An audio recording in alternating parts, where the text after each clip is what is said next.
ঢাকার এক ব্যস্ততম ভিআইপি সড়ক। সিগন্যালে আটকে থাকা গাড়ির সারি। পাশ দিয়ে বুলেট গতিতে নিজে স্কুটারটি নিয়ে এগিয়ে যাচ্ছিল রোকসানা মির্জা।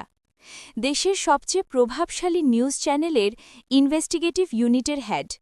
একজন নির্ভীক সাংবাদিক হিসেবে তার খ্যাতি দেশজোড়া। তার কলমের খোঁজায় বহু দুর্নীতিবাজের মুখোশ খুলে পড়েছে। কিন্তু তার চলাফেরা একদম সাধারণ মানুষের মতো। বোঝার উপায় নেই তিনি এত বড় সাংবাদিক। হঠাৎ করেই রাস্তার মাঝখানে চেকপোস্ট বসানো এক পুলিশ ইন্সপেক্টর তার পথ আটকাল। ইন্সপেক্টর রাফসান আহমেদ। বয়সের ভারে চোখ দুটো তীক্ষ্ণ, চেহারায় এক ধরনের কাঠিন্য। ম্যাডাম থামুন, লাইসেন্স আর গাড়ির কাগজপত্র দেখান।